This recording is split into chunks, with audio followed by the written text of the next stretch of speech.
Yeah, Anivia has been banned this whole time, but notice how when TSM is on blue side, I'm curious to see if they continue to ban Vladimir, because they could easily just play it themselves and force Echo Fox into banning it, or at least threaten to play it themselves, if Echo Fox wants to try and deny TSM the champions they've played this whole set.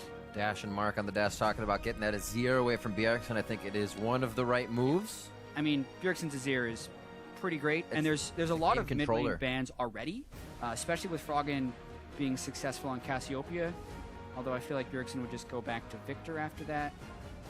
There's definitely more initiation potential from the Azir, though, and it gives TSM much more flexibility. All right. Again, TSM bans Vlad. The Rise again, or is it the Azir? Big choice to be made here. Top laners are having a heyday throughout this one, as the Shen was actually banned away from KFO in that victory. TSM respecting that. Is the Azir respected here on the pickup? Because honestly, Bjergsen's going to pick something still strong, but not as controlling as his Azir as it is at 30 minutes as these games are going a little later. It's the Rise again from Echo Fox. Maybe it's a situation where Froggen feels comfortable in that lane, and that's enough for them to leave it up. Exactly, and there's a lot of stuff they could pick away here. They could pick away Karma, they could pick away Aurelia. Instead, it's not like TSM needs to play the same team composition. They're going to take the power pick here. The power pick for them is Karma. We will see a new team composition for TSM, guaranteed. And the rest four are the same. Small switch. Small switch. What does KFO get? Do they take the Rek'Sai, get that away from Svenskeren? Rek'Sai Aurelia could be two great pickups. I think they should take Aurelia for sure. Two of the top lane matchups taken away from it. Obviously, KFO's Jax was pretty good last time, but I do still feel like in team fighting, the Aurelia has a little bit more versatility than the Jax. And they're also going to be able to deny the Rek'Sai, so some meaningful adjustments coming out on the Echo Fox side here. Hard has gone with Olaf 2 games in a row. We'll see that switch right now. And what will be on the other side? It is alive. It is open. We saw that random Hecarim ban in the first game.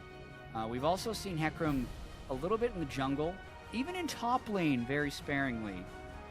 Although it has yet to find a large amount of success in the LCS. If you have the Karma, though, legend has it, you will pick the Olaf jungle just to speed him up and make him better. It's very good synergy. 20 seconds left. Quiet comms here. Svenskeren's like, what do I pick myself? Yeah, I mean, doesn't have to worry about too much. If they're going to lock it in, they shouldn't be hovering it. Just a pet peeve of mine. You don't want to give the other team time to react to your stuff. Ooh. I mean, they already have a jungler, right? So it's not like it would matter if they picked it or not, but the Lucian and the Azir are picked up once again. That'll do it. Same damage dealing backline 3 games in a row. Bjergsen and Doublelift very comfortable on that set. So many Lucian games. You got to be getting sick of the champion at some point, Doublelift. Wasn't he the one that actually just wasn't that good, Doublelift used to say? Yeah. But when Lucian was first gaining popularity, he didn't think it was that good. Then he got beasted by someone's... Isn't that what you say to the girl on the playground when you don't like her? Yeah. Oh, she's... I really don't like her. I don't like her. Yeah, she's not all she's cracked up to be. Well, he's still got to keep going back to it. Looks like he got the phone number. Froggen and Keith, what will they decide? I don't think it's going to be that Varus, who may just go back to the Cassiopeia once again. Yeah, I mean, I can't fault Froggen for picking Cassiopeia if they're going to be letting the Azir through, and like, it's strange because it's hard to say that the Azir is the reason that Echo Fox are losing these games. Froggen is winning to splitting lane and potentially making just as many, if not more, plays than Bjergsen in these games.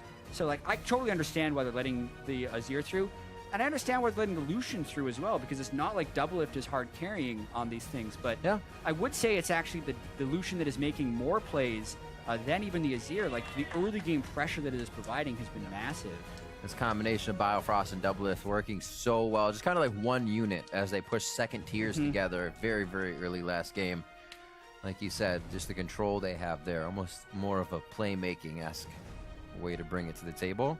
What will be the final 2 pickups? And it's going to be a Swain and a Gragas.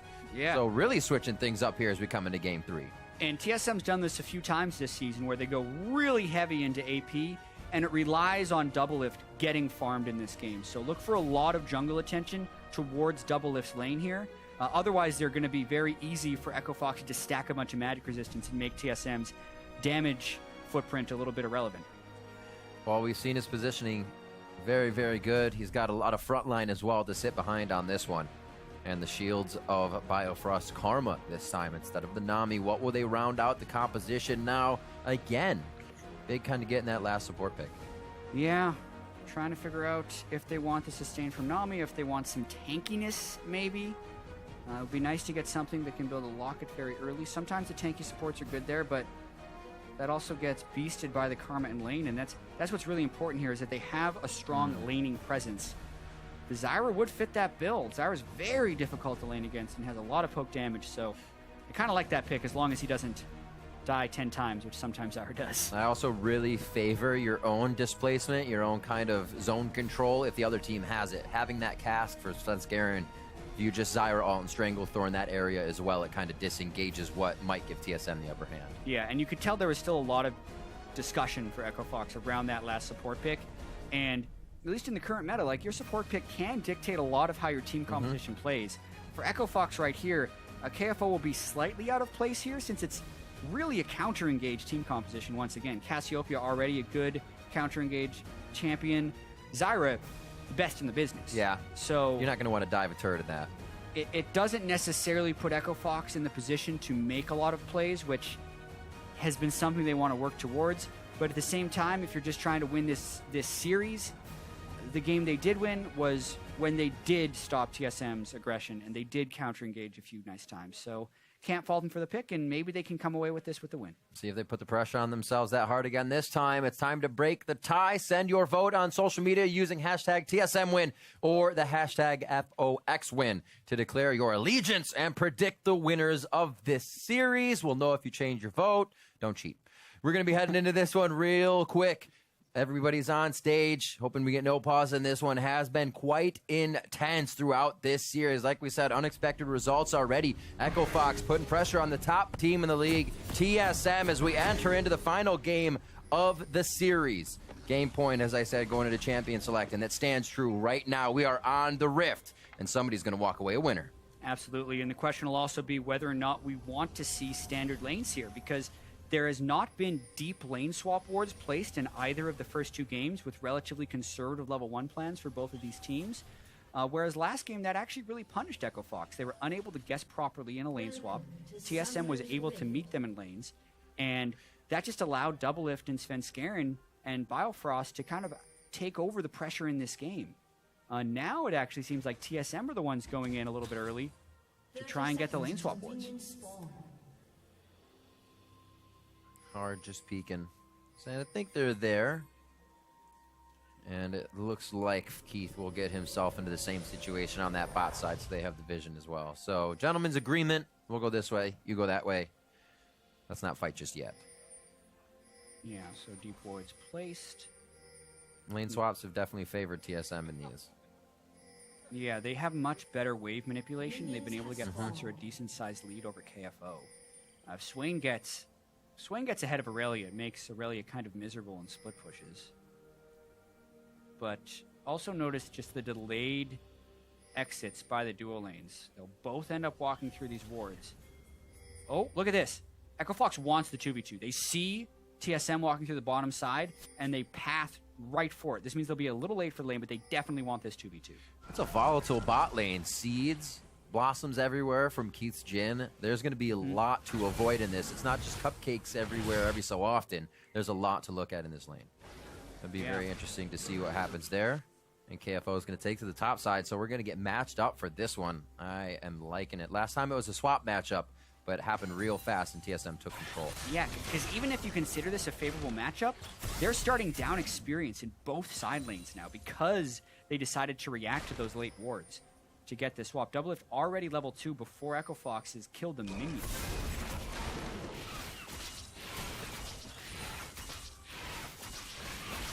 Oh, plants. The plants and the Death Blossoms from Jin will be rather annoying, but it's also going to be tough to deal here. They're going to start down in experience, and same with the top side. Haunter's going to be able to push in KFO. Mantra Q connecting as well for Biofrost, so he's doing a great job at keeping Fox at bay in this bot lane. The slow advantages have worked very well, or small advantages, I should say, are worked very well and slow by TSM. They know how to keep them in control and when to spike them as well. Coming up onto 3 minutes, just 20 seconds from now. Last game, we saw Svenskeren trying to get into the lanes. So you can see this one's much slower with the change in jungle. Yeah, definitely. I'm curious where Svenskeren will use his early ganks on. Ditto for hard. They're going for some pressure. I mean, Hanser would have to be pretty low to make this gank work. This is a better gank when you have multiple people to collapse in. But, oh, they get a stun. They chain it. That was a blade surge to a dead minion, so KFO actually closed the gap. Once again, the never move was perfectly placed from Hanser a few steps before his attackers. Yeah, and I mean, that gank would have been perfect if Hanser had taken any poke damage from KFO beforehand, because you can see the CC chain potential right there. But KFO also wanted to make sure he could get the stun instead of slow, and they thought they'd be able to burst him down in the chain, but they're unable to do so. Never moved from Hanser. Nearly turned it around. I mean, Hard got extremely low after that dive, but also allows for a blue buff steal by Svenskeren. He's a little bit low, but if they get enough pressure in this bottom side, nah, they're taking too much damage to force a Gragas dive.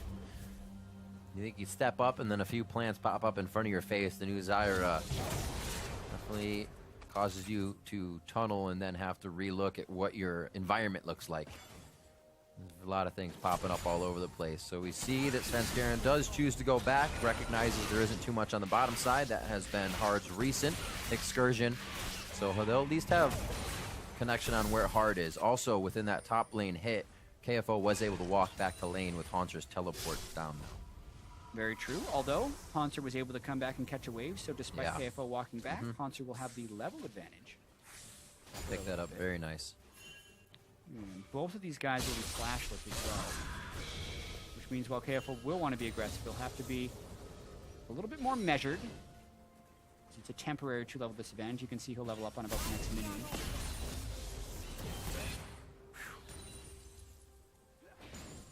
Skill shots galore in that bot lane, left and right, whether it's Grasping Roots or the Karma Inner Flame coming out. Harass onto the turret, trying to dodge it out, but Karma, easy farm here. So very, very slow early game. 600 gold lead just from back and forth, getting some farm in these lanes. Svenskeren is actually hard farming this one instead of making himself apparent to the lanes. Well, they've poked KFO down pretty well. He's just got to... Svenskeren is at least threatening the dive. Oh, Krugs respawn though. May as well take those. Hard's going to have the same play on the bottom side available. It's just a matter of how much poke TSM would take, whether or not this is a viable dive. The main difference here, though, is KFO is getting denied. Double to Biofrost still farming. I will say, if one more bit of poke lands on TSM, I'd expect a dive. There's so much damage to follow up here, but it's really conditional. Is the Grasping Root there? Who takes damage first? Is Hard going to initiate? Yeah, KFO can also teleport in behind if they really want to secure this, and here it comes. He is hitting. That was already channeled. They're going to look for Biofrost. It's going to be a very slow Svenskeren trying to walk up. The Grasping Roots don't hit, but they're still able to finalize the kill. They need to get out very quick here.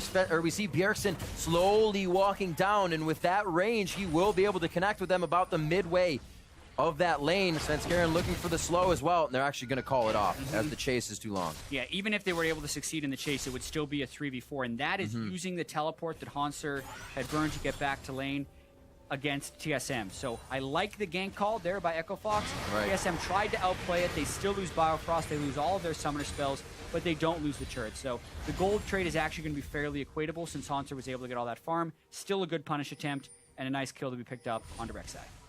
KFO as well, allowing that all to happen with his quick back thinking in the top lane that Svenskeren's just behind me. I might die here. So that back leading to the TP. Fox is definitely looking at the bigger picture here and not just trying to win the laning phase, setting things up for themselves, which is usually what TSM is ahead of in each game. Yeah, and speaking of setup, like, the mobility boots are not something you normally see on Grog. You usually see the cooldown reduction boots so you can flash into more body slams. Whoa. Oh, all nice right. done. Good turnaround. Can't follow it up, but he does stop himself from going down. Flash alt used for Froggen on that Petrifying Gates. Yeah. Nice job by Froggen to stuff that one. Also gets some good harass down onto Bjergsen. But yeah, those mobility boots are really interesting. It allows him to move from point A to point B much faster, but it does limit the frequency in which he can make unstoppable initiations with the body slam flash combo. Not a very common pickup on Gragas, I would have to say. It's almost like an oxymoron. Look how fast he is. But not. Zooming around. As soon as he's in combat, of course, he slows down to a snail's pace. He's got to drag all those presents around. TSM went 85%. Yep.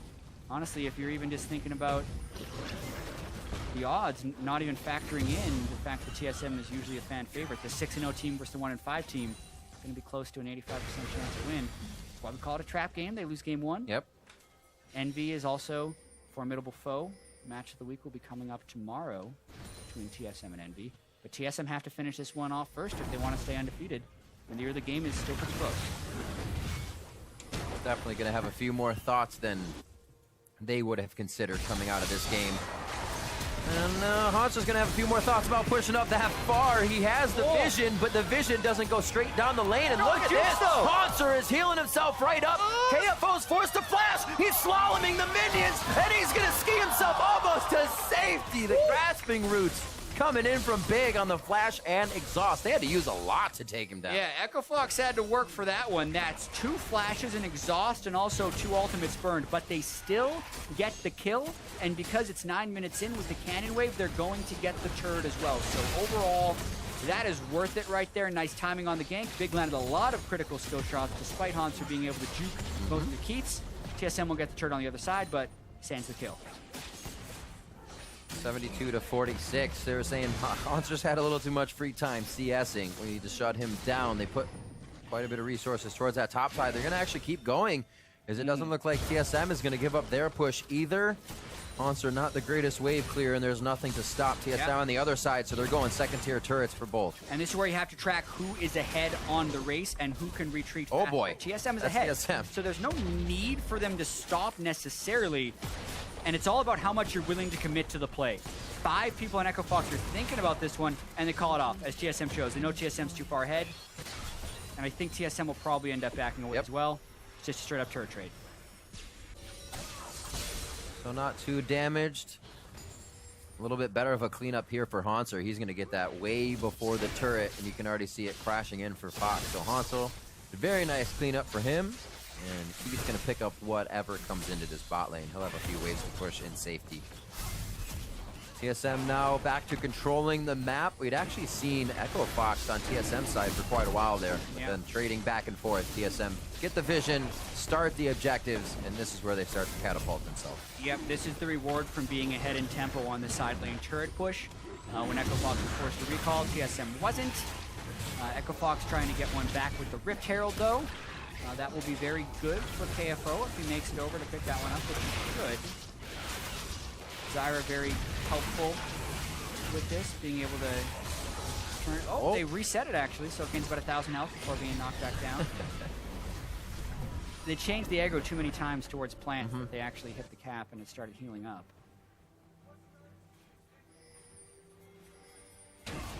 Bjergsen 106 to 113. It's been the Cassiopeia Azir every time. These guys know what to expect in lane. It's what can they provide for their team after they get out of this, because really they haven't provided much trouble other than lowering each other's health bars, coming back to lane and doing it again at farming.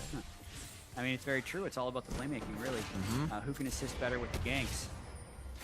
Whoa, really interesting. I think he's trying to clear Zyra and Jinult. I like it. Clear, but they might. Oh, I said they're going to get him. Oh, Svenskeren steps in range as Hanser just breaks the tether. The unlikely death almost became the one that took Hanser. Yeah, so a failed siege there by TSM, and great job by Keith and Big to defend that with their ultimates. I was actually thinking Big might have got too sure of himself there. It was a very scary spot, but Stranglethorn's going out. Definitely made TSM turn away quick. And here it doesn't even feel like they're safe enough to, or feel secure enough to run through the jungle. And it is going to be tricky for Svenskeren to make these initiations work against the Cassiopeia and the Zyra. And he hasn't really made these mobility boats work so much. Unable to rotate to the right ganks. He's slower in fights, but they move right over to mid lane. Jhin and Zyra ult are down. Cancels the teleport, actually, because there's a big wave bottom. He's going to try to save that turret. little extra time on the minion in mid, help them with some damage. And I guess he stops KFO from taking that overall, but opening up mid, maybe they just weren't sure that would have happened for them. Yeah, not sure if that was a mixed call or if they saw new information with how many people Echo Fox had retreated far, because the teleport will scare them off the turret, but at the same time, he didn't want to lose the farm bottom lane. So he scares them partially off the turret, gets the farm bottom lane, and will get a reduced cooldown on his teleport. That's still a pretty critical cooldown now that KFO has teleport advantage, and they didn't even get a turret for it. They just got some damage. Are we really favoring that 30-ish CS lead that he has over Haunter, or has over, I should say, KFO? That would have been cleaned up quite well if he did TP mid. So it keeps him good. Rod of Aegis charging up. He's not massive yet, but he's actually trying to get to that point. So plays it safe. If that's the way they thought about it. 122 to 92 as well for the 80 carries. In another game where Keith picks Jhin, and a third game where Doublelift is on that Lucian. You're just back to clearing out the waves as some outer turrets still stand. Gold to be picked up here. Who's going to be able to spike better with it? Yeah, obviously with very the Ghost slow blade, going. with the Ghost Blade on Doublelift right now, he is much stronger than Keith's Jhin.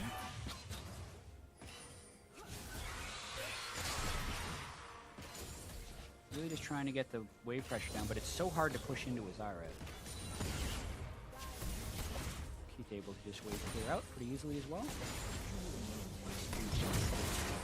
Definitely a nice switch up. As you were mentioning, the Zyra, it's stopping TSM from wanting these engages, really stopping them from actually going harder on the turrets than they could be able to. We haven't really seen Big take that out too much. Once last week, and just a few before that. His Karma and the Braum has really been his mainstay so far. So still switching it up. Yeah, I mean, I still really like the way TSM's moving between turrets, and this at least explains why Sven's scaring to build the mobility boots. They're trying to stack their movement speed advantage over Echo Fox this game. Karma and Doublelift are zipping side to side. They go threaten a turret. If Echo Fox has defenders, they go threaten another turret. And they've gone back and forth enough times that they're actually just kind of crushing down turrets now. Froggen left to fight the Sundisk in mid, and he said, I got a turret. But wait, we're losing the inhibitor now on the bot side. Froggen's actually going to walk this one back. They may be able to get somewhat of a pincer, but it seems like he's giving that reroute away. And he's going to go ahead and try to get a mid lane push in mid. Gather with the team. They could try to force down mid if they get TSM walking on the flank here. Yeah, and TSM has made a pretty clear decision that they're really just trying to beat Echo Fox through map rotations and team. Yes. They're not going for crazy solo kills. They're not playing the lane super aggressively. It's actually Echo Fox who's been able to go for a few kills and get them, but TSM is holding a clear advantage in this game because they are just moving between lanes in a superior fashion. And it doesn't look like they'll have the damage to even get that mid turret down. Hard goes down to Dragon. There's still a minute on this, so they're just kind of prepping the vision. But TSM isn't, even with their map movement, allowing Fox to feel comfortable doing damage to a turret. They back off with what position they had in mid. You see the Scuttle Cab also going over to Svenskeren. Yeah, Svenskeren also doesn't go the Runic Echoes Gragas, which many people do. He's gone Cinderhole. Big guy. So full tank Gragas, knows that the small damage, magic damage increase he would have got from the Runic Echoes isn't going to matter since there's going to be a lot of magic resist, most likely on Echo Fox anyway. Haunter and Bjergsen on two magic dealers. May as well just be a tank, which means his presence needs to be known. Haven't really seen TSM's committed ults here. No Cask has come in. Bjergsen usually waits quite long before he gets his Emperor's Divide in. But if you look at this, they're consistently just using the Mantra'd Shield by Karma to zip around the map. And as they move into the Echo Fox jungle, it gives Haunter time to finish off the top lane turret, and will now be a 3-turret edge without shedding any Echo Fox blood. 0 kills, but they get 5 turrets because they're just moving around in a smarter fashion. Usually we see these teams a few kills for TSM, but when you're able to just go around a team, there aren't very many kills once you get to the Nexus. These are awesome games to watch. Here TSM actually isn't getting kills, but they're still in the lead because they're, like you said, working that rotation so well. Fox just doesn't even have the chance to engage. As TSM says, peekaboo, we're in, we're out, and we took what we needed. Here, not even really deterred by the curtain call. Yeah. I mean, KFO is off defending. Okay. So, there's the Froggen ult. There's a follow-up. That's the long-range utility and crowd control they're looking for. Fox almost doesn't even have to enter the fight themselves. And they found a Svenskeren. Oh, man, that's Froggen. He's trying to be the playmaker, really.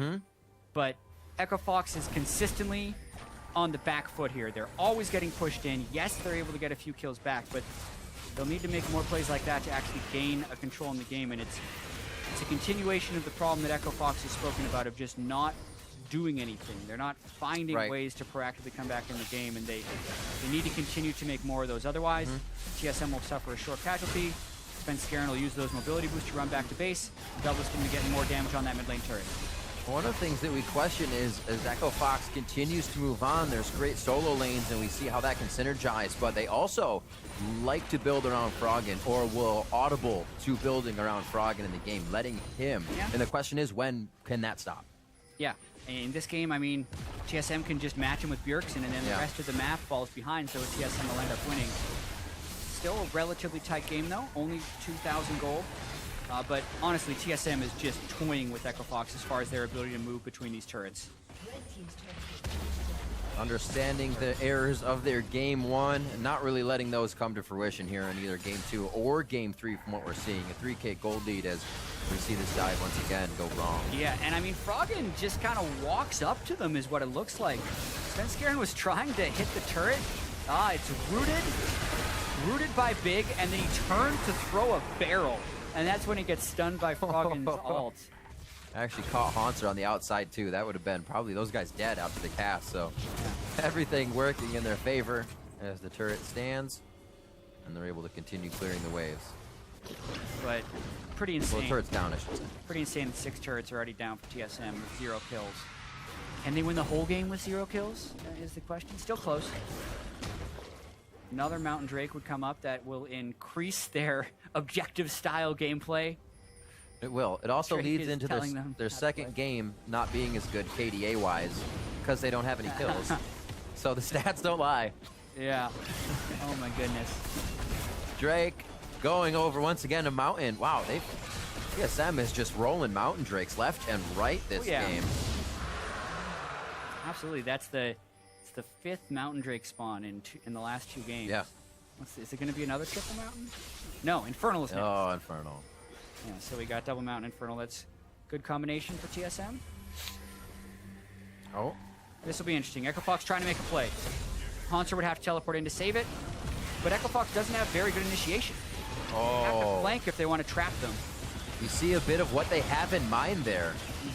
The seedlings go out, you hit with the plant, and then you can actually get that Jin stun and maybe follow up on it, but there's not much follow-up that they have. Yeah, and TSM isn't actually looking to fight here. They're looking to push Echo Fox into the jungle, cut them off, and then get the mid lane turret. Every move that TSM is making is predicated around getting turrets. They have to worry about the Baron sneak, though. 20-minute Cassiopeia can kill it pretty fast. TSM's going to recognize this, but that Baron's going down really quick. Zyra Cassiopeia take it. 5,000, TSM collapsing. Oh.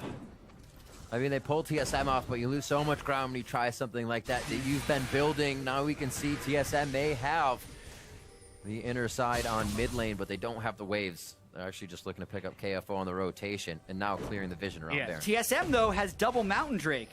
So if they wanted to, they have a higher threat of stealing it. They know a Pink Ward's on here.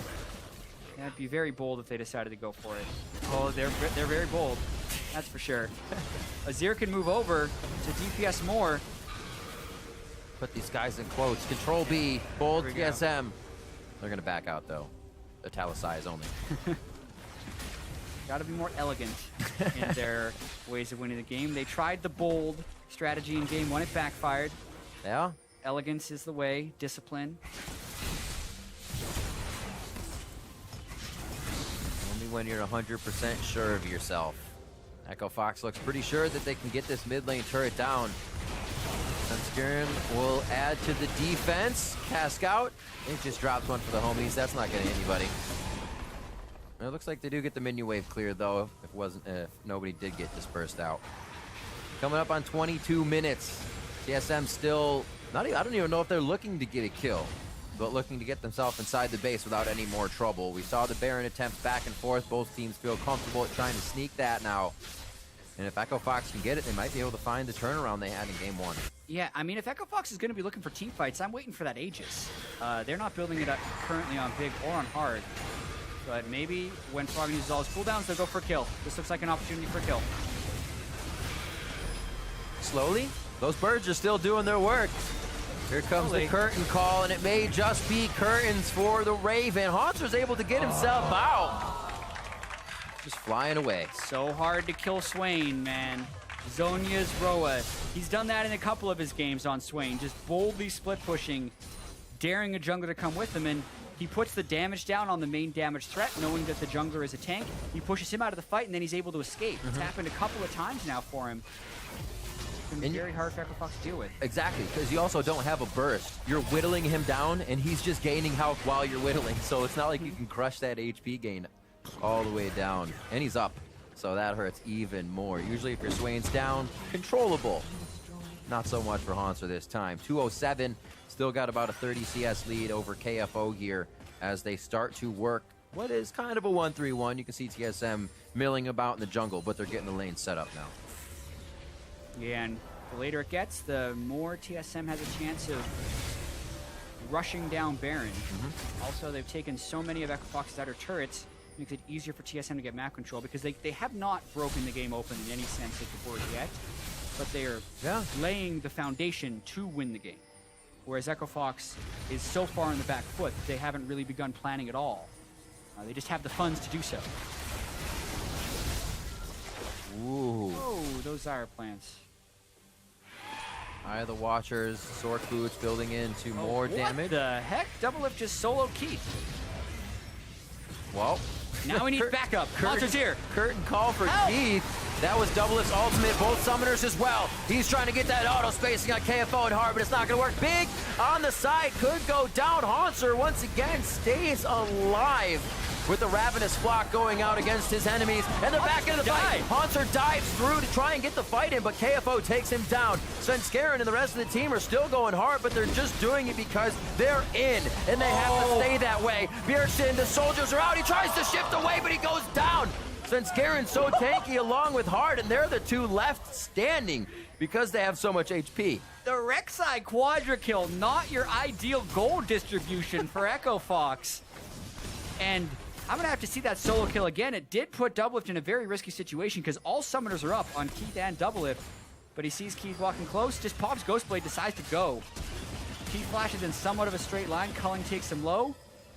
Doublelift gets a little minion block and dashes for the double shot, but he used all his summoners and his heal and everything to get in there, leaving him very vulnerable. And you look at the minimap, everyone on Echo Fox is coming up, so Hanser then tries to play a little defense smartly. KFO dashes, gets a nice reset to just go right on the Doublelift, and they burst him down. Here, though, when TSM decides to turn, it's obviously very dangerous because Froggen has taken Hanser incredibly low. Honestly, Bjergsen's cutoff there could have been a little bit more delayed if they wanted a bigger play because Hanser died right at the start. Nice sneaky kill by Bjergsen on Big right there while KFO and Hard were focusing him. But then Hard was able to stay in the fight and pick up a Quadra. I had to say, would you rather have an Azir triple kill or a Rek'Sai Quadra kill? I would take the Azir triple kill every single time. Yep. So even though that is a 4 for 4, it's advantage TSM. And this guy's building Cinder Hulk and tank not catch! Damage. But I guess the catch doesn't matter if you're the first one with the aggro. Svenskeren has to rethink this situation, but still stays with the team, knowing they may have to get this Baron away from Echo Fox. They're going to have to taunt, they're going to have to bait, and they're going to have to do their hardest. Yeah, this is still really dangerous, though. All summoners are burned in the last fight, so look for the pick and look for Froggen to keep the zone out. There's no ultimate on the Cassiopeia. Baron's still at 7,500 health, so very interesting fight here. Doublelift still down for 12 seconds, 5v4. TSM's gonna have to turn away initially. The soldiers doing so much damage to the backline. Keith and Froggen, the damage dealers, have to step out of the fight now. And Hard being the tank will not allow the rest of the team to get in there and do damage without being spotted. So TSM, a 4v5, gain control of the map once again. That Baron wasn't even close. It's 26 minutes in. Echo Fox used a lot of ultimates to get the pick on a Doublelift. They probably should have gone for a more realistic objective like the Dragon. Now, Infernal Drake will go over to TSM and only increase their advantage despite being the ones who got picked off. Like you said, that Aegis isn't really any closer. We saw the Randuin's coming out first. We see the Kindle Gem still hanging. Yeah.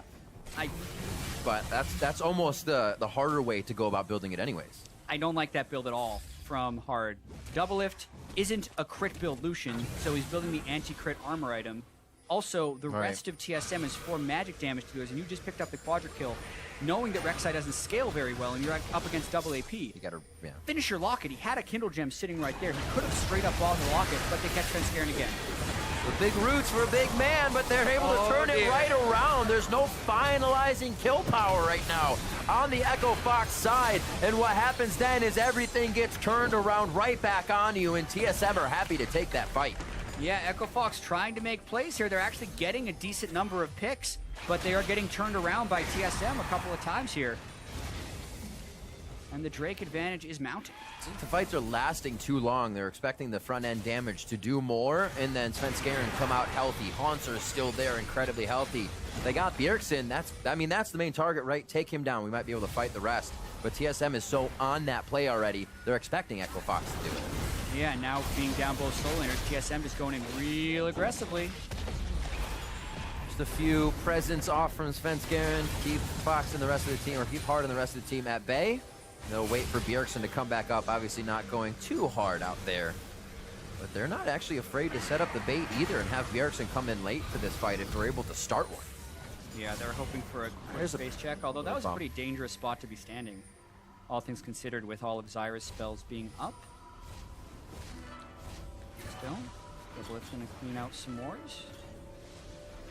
That's really where TSM will be playing around here. Yeah.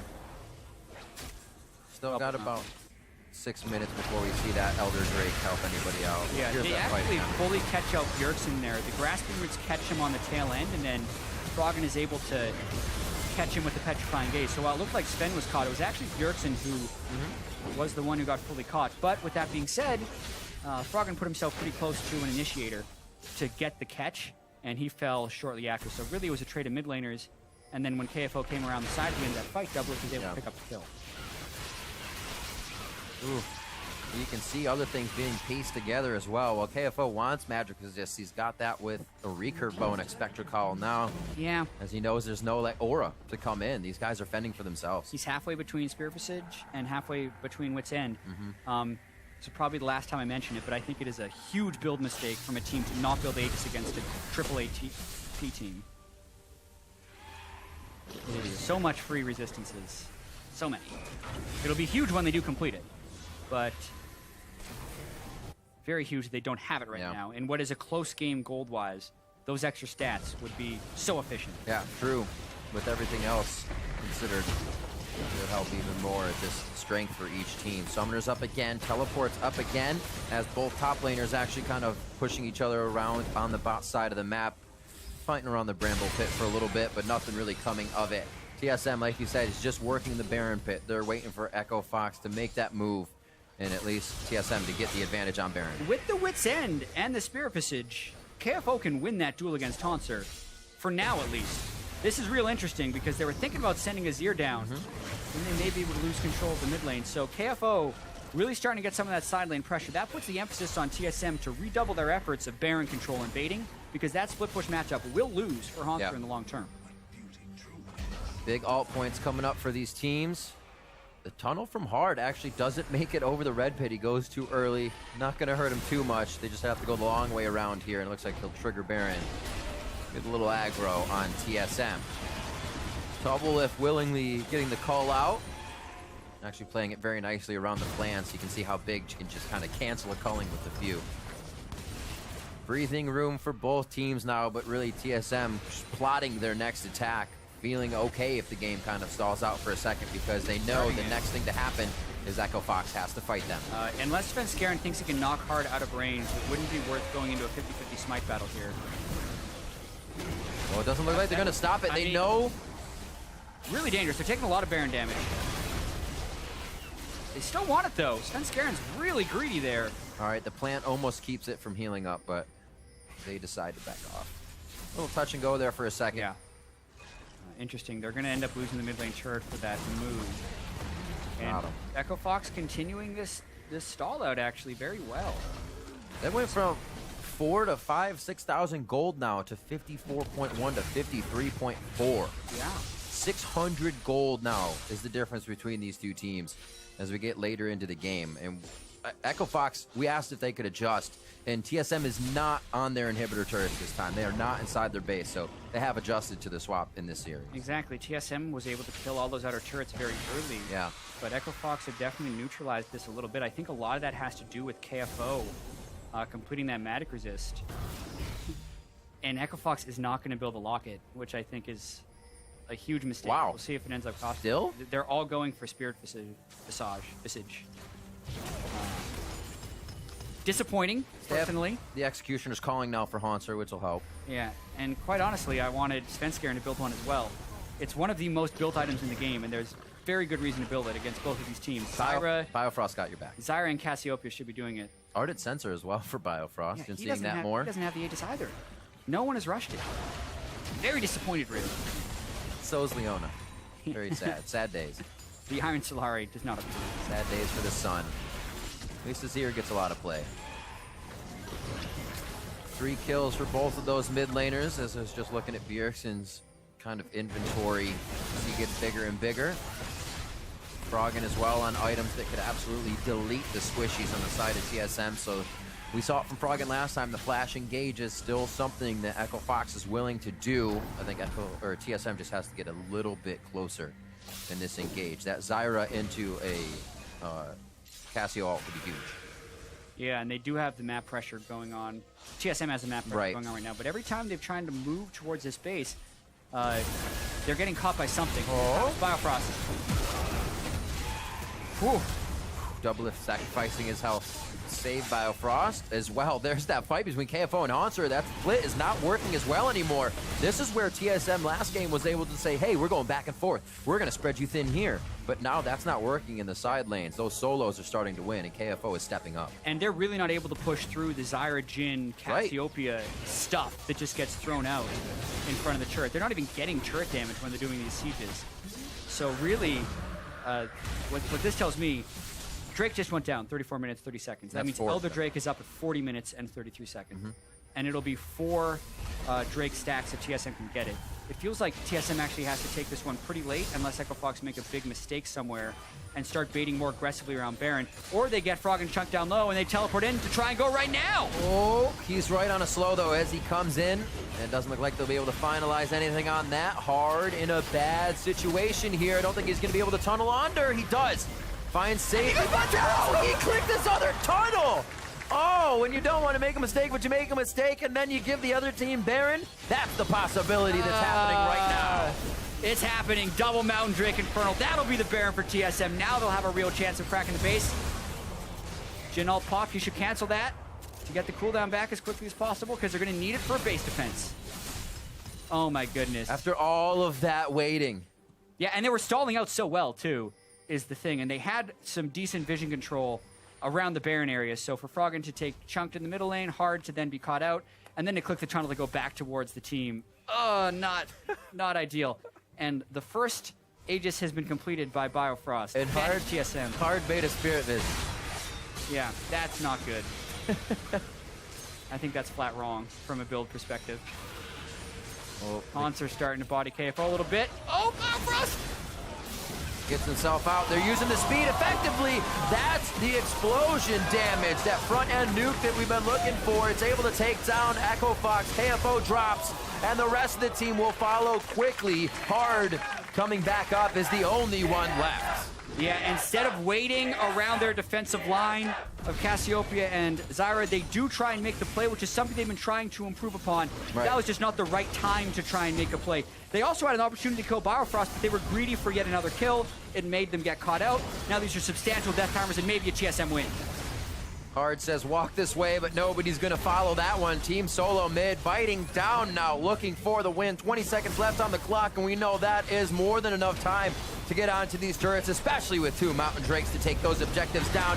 They're going to be on to the Nexus, and what a heck of a series to end like this. TSM are going to find the win over Echo Fox. Yeah, and it was a pretty hard-fought series, all things considered.